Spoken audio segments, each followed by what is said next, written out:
second row middle, Nathan Baird, Cleveland.com. Ryan, obviously our first chance to talk to you since Kevin's decision to go to Tulsa.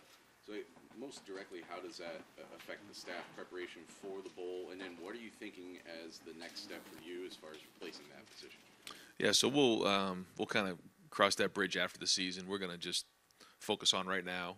But Kevin, we sat down and talked about this.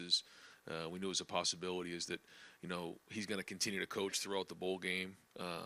He's been doing a great job of that. He's got to working 24 hours a day right now, but he's keeping certainly Ohio State in our path to the national championship first and foremost in his mind, and then he's obviously got a lot going on planning ahead at Tulsa. But he's been at practices. He's going to be here again this weekend, and so it's a challenge when you have to kind of juggle both things. But he's going to make sure that he does everything he can to help us win this. It's kind of widely out there that Keenan would be the guy that you're looking to replace that. What can you say about him and just how he fits into what you're doing now, I guess, heading into the bowl game? Yeah, we're not going to do anything formal till after the season, but I can say this, that Keenan Bailey is just he's an excellent coach. He's a really sharp young man who's going to do unbelievable things in his career, and the relationships he's built over time with former players, current players, recruits, and family has been excellent. And Keenan's turned down a lot of opportunities to go other places over the last couple of years, and he's stayed here and been a huge help. So he's got a very bright future ahead of him. Fourth row left, Jacob Bench, the Lantern. Hey, Ryan, we talked with you last week, and you mentioned how just with your team now in the CFP, it's like a second chance on the season. And just now with a week for it to set in and to be around the team, just how much more real has that realization become in your preparation to play Georgia? Yeah, inside of 3 weeks now. We talked about it going into that final weekend, and then coming out of it, just a refocus. And I think our practices have been spirited so far. I think the guys have really had good urgency about them. I think they have a good feel for what this is going to be like, and just the electricity and how important every play is going to be into this game. So we're still in the fundamental phase. We're going to start making the transition into game planning here soon. And then we get down to bowl week. So we have 3 phases when we talk about bowl practice. But, the energy has been really, really good. And guys are finishing up finals now. And now it's just going to be all football. Far left, Jared Smalley, WCMH. Hi, Ryan. Now that you've had time to evaluate, I know you haven't had a lot of time, but you've had time to evaluate Georgia. You look at them offensively, and it's an interesting group, right? Because it's not a group that's loaded with superstars at receiver and a superstar running back, but they have extraordinary depth at tight end. And they have as veteran a quarterback as you can have in the college game. I'm just wondering how you evaluate them offensively and their unique nature as an offense. Yeah, I think they do a great job of playing off the defense and special teams. All 3 are, put together really well. But specifically on offense, I think, Bennett kind of is the one that gets it all going. And certainly they have talent all across the board. Their offensive line's big. Both tight ends are very, very talented. Running backs are very good. Receivers are very good. But it's the quarterback that makes it all go, and he's played unbelievable, deserved certainly an opportunity to be down in New York City on Saturday night, and what an unbelievable story of somebody that came through a lot of adversity along the way in his journey to get to where he's at. So from afar, it's been a joy to watch him compete, and so yeah, I think they do multiple things. They're creative in how they do them, and they're certainly playing good football here down the stretch. Coach, this hadn't come up, I don't think, either after the game or last Sunday, but Dallin Hayden, he had 2 100-yard games, and then went into the Michigan game. He really only had 2 carries. Chip Trianum, who hadn't carried the ball all season, gets the opportunity. Just in hindsight, could that situation have been different? What held Dallin back from not playing in that game, I guess? Yeah, just kind of the flow of the game, and Tony makes that decision based on how things are going. And I thought in the game that Chip ran well. I thought he did some really good things, especially for his first game, getting put into that environment. So, certainly looking forward to getting some health back in that room. But Dallin's going to be a big part of this bowl game. Matthew Jones, is he looking okay to be able to go maybe? Yeah, everybody's for the most part, everybody's healing up. So good to get everybody back on the field. Third row left, Dan Hope, Lebanon Warriors. Ryan, how are are you kind of balancing it right now with everything that's going on with the transfer portal and obviously recruiting early signing period next week? Like, how are you balancing kind of maybe evaluating potential additions for your team while also preparing for a bowl game? Just don't sleep. That's it. You just don't. You're not allowed to sleep. Yeah, I mean, we're gonna have practice today, and then be on a plane for the next 2 days, and come back for practice Thursday. So it's just that's December. I was laughing with somebody growing up. You know, when you hear the month of December, you think about Christmas and holiday times and everything else. And when I think of December, I think about bowl practice. I think about recruiting. Think about home visits. Think about transfer portal. Think about all these different things. And it's a with the early signing period, obviously that changed a few years ago. That everything got sped up here.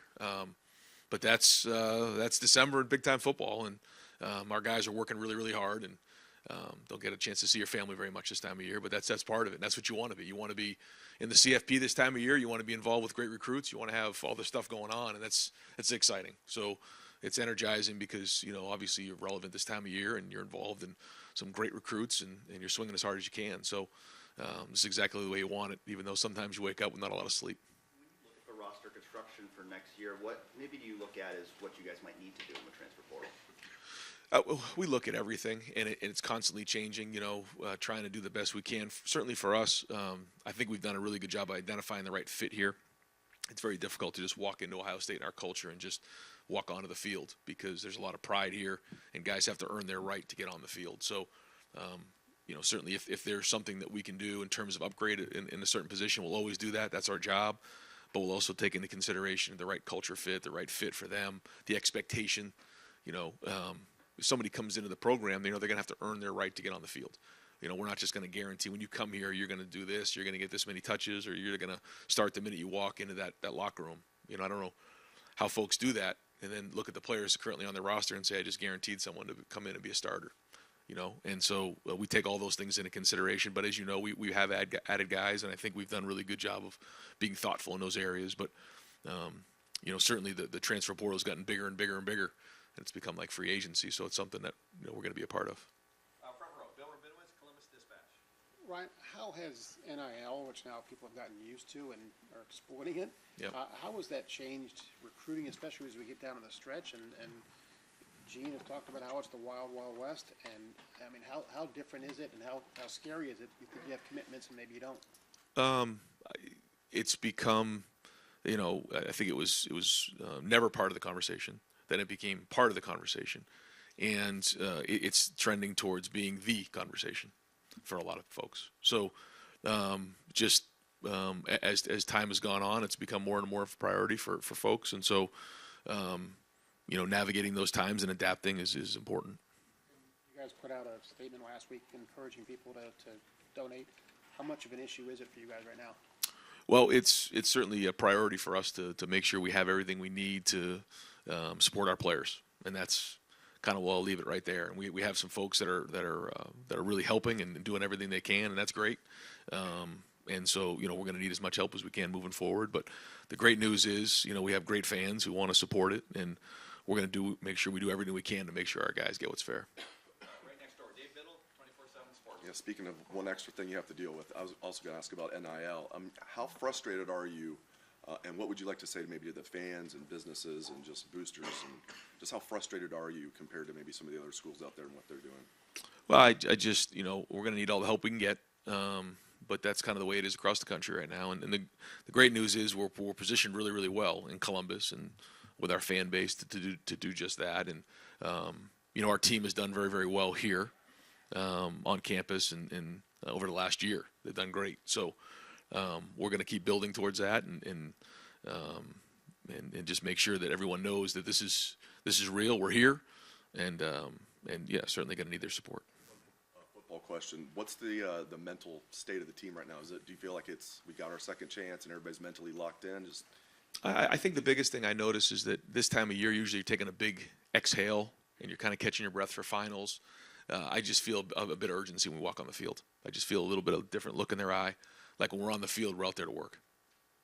Front row right, Austin Ward, Rivals. Ryan, how much hope had you actually held out that Jackson might be able to get back in time for the playoff? I know it was trending this way for a while, but Yeah, it was frustrating for him mostly.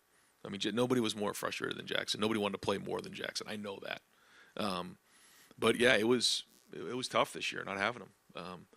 We had a lot of the offense kind of designed around him, and then had to adapt as time went on, and hoped we'd get him back. But it never quite got to where he was comfortable playing, and then certainly got him reevaluated there in the last month, and just got determined that he wasn't going to be able to make sense for him to go back on the field. Just too much risk there, and it was hard for him. I know it was really hard for Jackson this year to sit around and watch his teammates play and his body not allow him to play. And, I think, in a day and age where, you're not going to go out there and give a lot of detail about what the injury is, and so many people questioning and asking for him, that wasn't easy for him either. And I think, we knew that it wasn't going to be able to play this next month. It was, kind of ruled out by the doctors. And so they made the decision, just felt like it was time to kind of put it to bed so that he can get a little peace, because it was hard for him this season. Yeah. I know this sounds crazy because of how good he is, but is there any part that's beneficial to you? Like, okay, this is the final decision. He's not coming back. They have a month to prepare everybody. I know you played all season without him. Right. But is there any part of that that's, well, we can't even have, there's no thought in your mind that Jackson's part of it? Sure. Yeah. I mean, you just kind of move on from that, and you plan accordingly, which was what we've done all season. So, we were kind of moving forward without, and then if we did, it was going to be a bonus at some point during the season. But yeah, it definitely hurt not having him around for sure. Right next door, Tim May, Letterman Row. Yeah, just two quickies. Did you ever have any interaction with Mike Leach? Did you ever meet him, et cetera? And number two, you just outlined your schedule for the next, and not that necessarily a schedule contributed to what he went through at the end there, but the workload you guys all carry. But number one, that part about Mike, had you ever met him? What are your thoughts on him? Yes, I met Coach Leach a couple times, and certainly have a tremendous amount of respect, and certainly want to really send prayers and thoughts out to his family and to all those down at Mississippi State, and all the folks that he's coached with and for, and the players. It's just 61 years old. It's just it really makes you take a deep breath, like you said, and think about life in general. Because life can move fast, and there's certainly a lot comes with this profession. But to lose him that young, it's a tragedy. And one thing, I guess, I didn't know him as well as others, is it looked like he enjoyed his time. He did, and it's like he did it his way, and there's a lot to be said for that. And college football is certainly going to miss Mike Leach. And when you're sitting there Saturday night, and you're watching CJ, it was a good feeling. He probably wasn't going to win it, but he was there. You know what I mean? At the Heisman, are you proud of of how far that guy has come? I mean, what are the feelings you're feeling? And then number two, people keep asking me, what's his legacy? And I go, well, it really hadn't been totally written yet, but what do you think is his legacy to this point to Ohio State football? Well, I think when you take a step back and you just look at things in general, the fact that this will be our third CFP appearance in 4 years. CJ was our fifth Heisman Trophy finalist in 5 years. Certainly there's a lot to be proud of there. But I think he also would like to win it. And that's part of it, because he's competitive. We're all competitive. But still, that night to me is about recognizing really good players and their seasons. And that to me was about that was CJ's night to get recognized again, even though he didn't win it, because of the high level of play that he's had over the last 2 years. And so I know he's very, very excited to play in this game.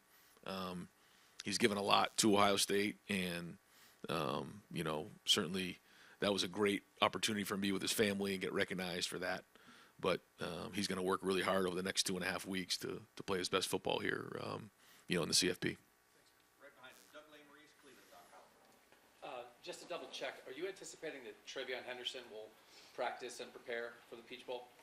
Yeah, I mean, I'll probably give you an update on Trey here, probably in the next few days. I don't really have an update on where he is right now, as we kind of get off the road. And it's kind of like that with everybody. And I'm not sure exactly when we would give an injury update, Jerry, on this. We'll have to talk about that. But as I get off the road, we'll get back to you on that one. And what you had just mentioned, signing day, that's kind of like, for the NFL, that's kind of like the draft, right? And the portal, that's kind of like free agency. And I'm trying to imagine if the NFL had free agency and the draft in the middle of the playoffs. And that would be weird, because, like, why would you do that? Why would you jam everything together at the same time? Especially in a world where the 12-team playoff is coming and you're going to be playing playoff games even earlier in December. Like, what are we doing? I can tell you I've asked myself that question a few times over the last couple of weeks.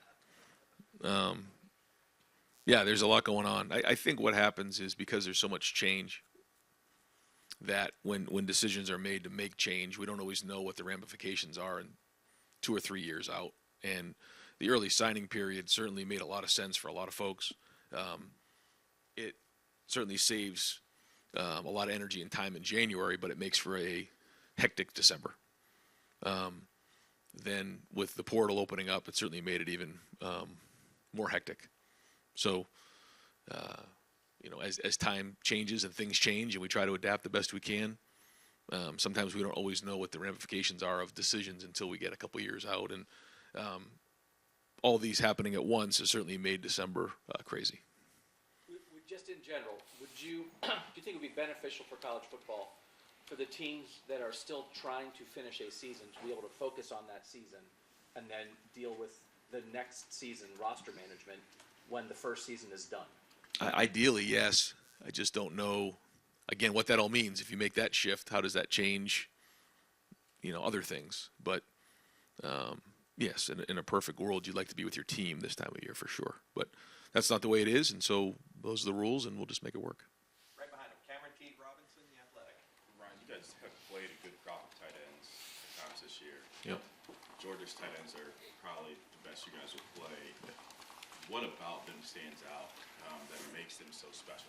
Oh, Bowers is can do so many things. He's very versatile, and Darnell's really just a massive human being who can just overwhelm you with his size and athleticism.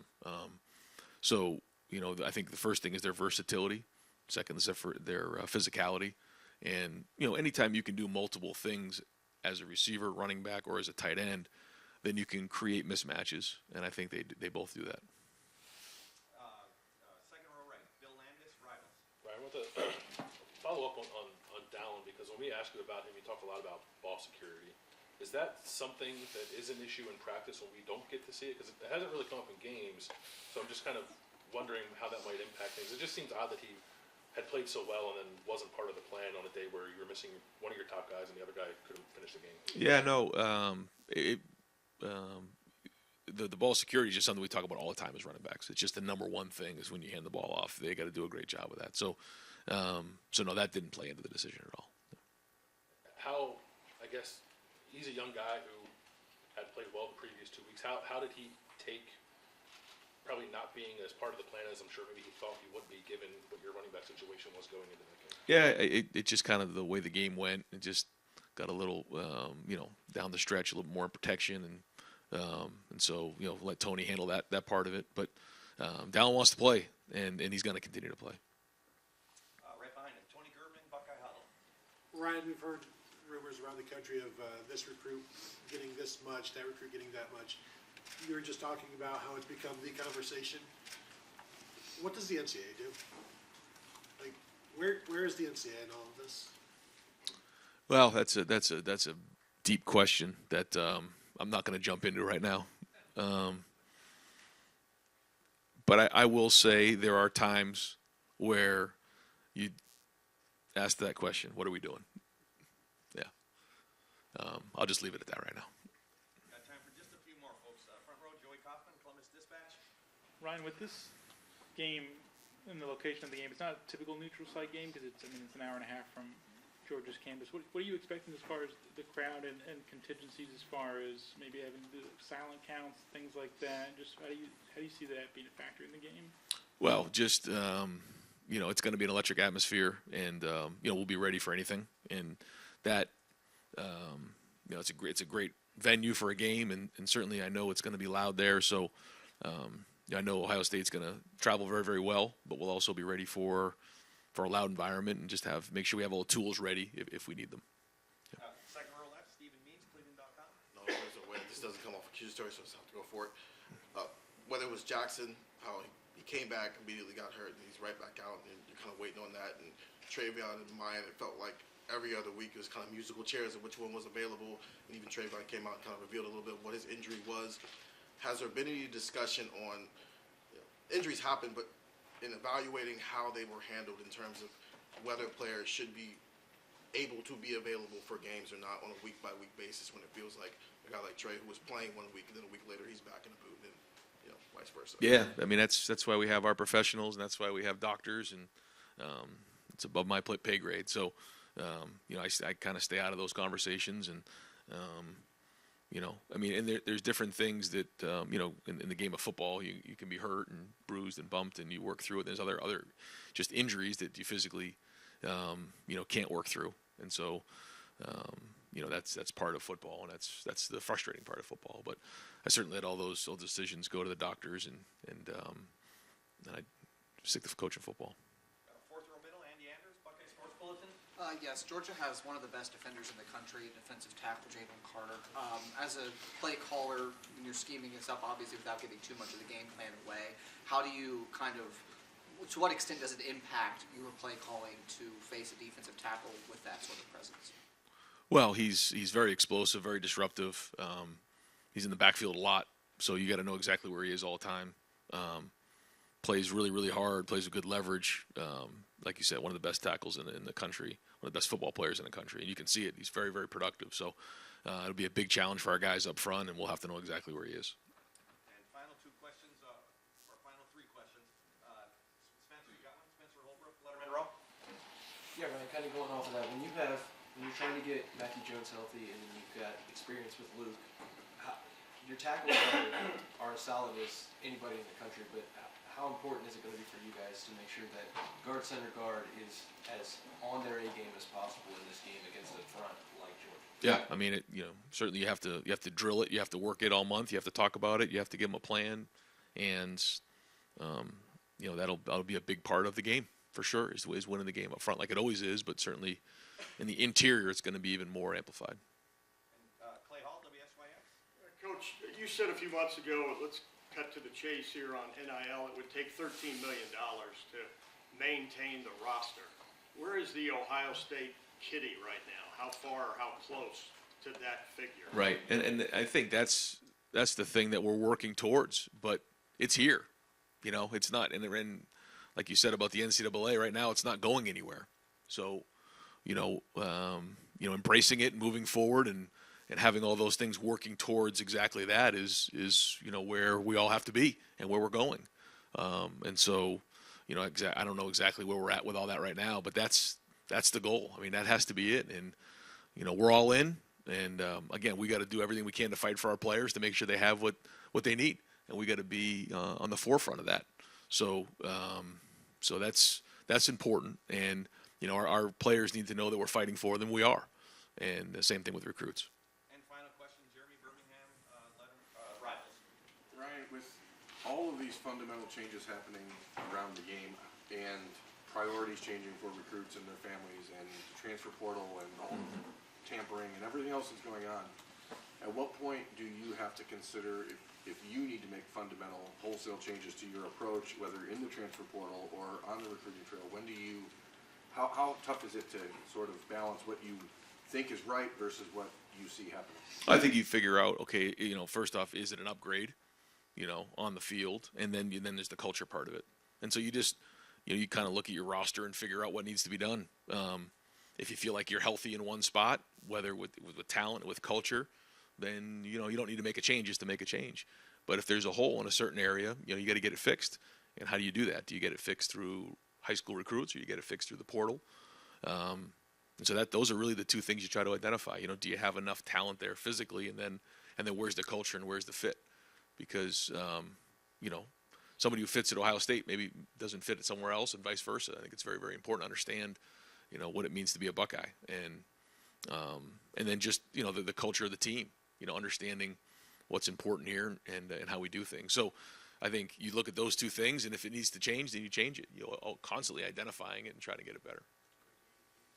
There's a line in the sand at some point where you have to say, as a program, okay, we've tried to do it the right way, and now to keep up, this has to happen?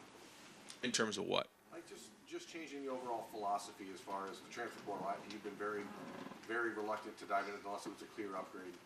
And now you see players willing to move in and out of rosters just for NIL opportunities or tampering that happened with former coaches they used to know or whatever. I mean, is there a moment where you sit down and say, maybe we need to rethink it? I mean, we rethink it all the time.